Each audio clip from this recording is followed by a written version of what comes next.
727 back here on Breakfast Television. Mark Sager joining us right now, lawyer with Sager Legal Advisors, and we are actually talking about wills today.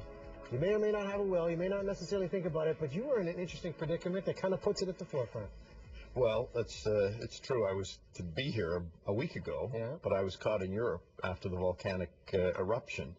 I'm sitting on the plane. We're on the first plane out of Frankfurt, one of the first planes out that morning after they lifted the ban. And my friend who's with me looks over and he goes, "Hey, Mark, I haven't done a will yet." It's a little late to tell me now. You know? What are you going to do? Draw it up quick on the plane. That's right. This is an interesting point because a lot of people, I mean, in my life, not married, don't have many dependents, but a will is of the utmost importance. What happens if you don't have a will and the unthinkable? Well, that's right. If you don't have a will, somebody, even if you don't have a lot of assets, somebody's got to take care of what's left. And that means somebody will have to go to court to appoint an executor, or as it's called, an administrator.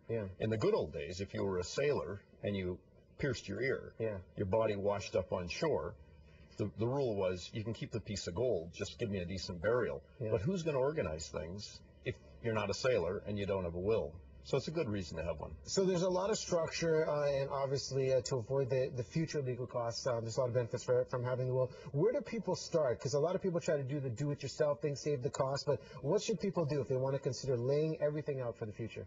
Yeah, it's doing it yourself is a bit like trying to pull your own teeth or give yourself a haircut. That never works. No, it doesn't work, and the first can be painful, the second ugly. With a will, there's no going back. If you don't fix it, you know, you're gone, you can't fix it. So seeing a notary or a lawyer, getting decent legal advice is the way to go. And what's the cost people should expect for laying out a will properly? It depends on how much your assets are. It could be a few $100s. It could be considerably more if you have a large estate. But imagine the situation where you say, oh, I've got a wife and 2 kids and everything will just go to my wife. So I don't really need a will. In fact, that's not the case. If you don't have a will, everything will go via what's called intestate. It'll go according to legislation. People don't realize that means your spouse would only get 1/3 of your estate. Your 2 children get the other 1/3 each.